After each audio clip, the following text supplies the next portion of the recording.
My name is Angela Ahola. I'm a doctor of psychology and the author of 100 Dates.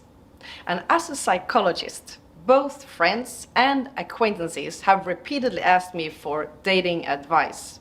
And after a divorce that turned my life upside down, I too found myself dating again. But I could never have anticipated 100 dates when I began. And in Sweden, we have an expression regarding the recently divorced. And it's in Swedish, skild och vild. In English, it's divorced and wild, or perhaps off the leash.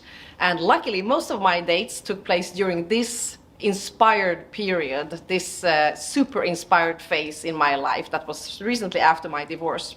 Once you've been a researcher, you'll always be one. So naturally, I documented my many romantic adventures, and even names alone became statistics.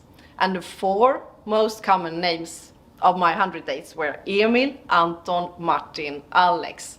And of the 100 dates, 5 were not so good. 8 were really amazing, and 87 fell somewhere there in between.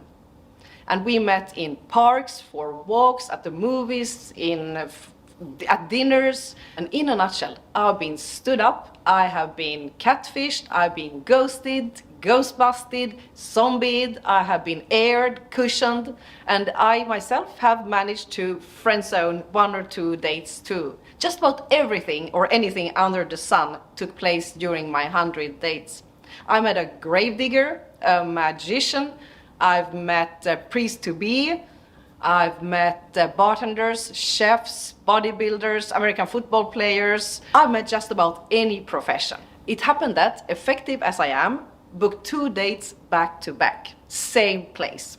And one of these times I get an SMS from bachelor number 2, and I was sitting with number 1, and number 2 sent a text, a photo of his beer, and wrote, "I'm here now." So I had to just quickly part with number 1 and sneak into the restroom and change my sweaters just to try to make it look like I was a different person, so that he wouldn't realize that I was the one who just parted with a different guy from the same place. I think I got away with it, but I still felt a little bit embarrassed. One of my favorite places were a hotel and a bar close to where I live. It's named Saltsjökvarn, and it's really conveniently located near my home and my office. And after a while, I noticed that the waiter started giving me funny looks. I mean, it was a high turnover of my company, and it was a revolving door of suitors, or what I should call it. But it all worked out perfectly, because he became date number 98 then. Actually though, my personal statistics only augment this book.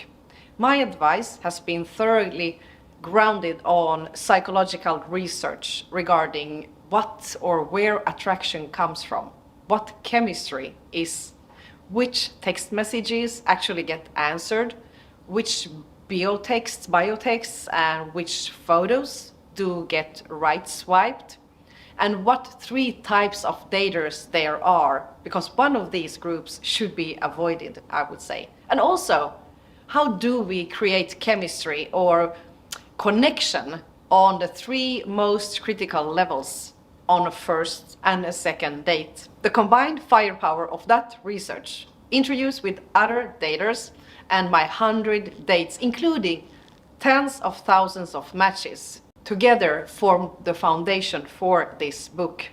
And every book project requires research, absolutely. But this one really takes the cake. Before I conclude, so did I find Prince Charming? Is a standard inquiry I get from everywhere. And the answer is yes, I did. But it was not during those 100 dates. It was after the project was finished, and I was on my way on a speaking assignment from Stockholm to Gothenburg, and I was struggling to fit my heavy travel bag into the overhead luggage compartment in the plane, while I heard a pleasant voice asking me, "Do you need a hand?" And I've held that hand ever since. Now he is the one who gets questioned. So you must be Mr. 101. And no, you shouldn't need to go on 100 dates to find that special someone.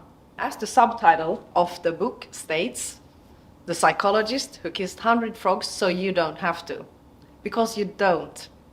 Here's the tools. And just for the record, Mr. 101 was sure worth the time and effort.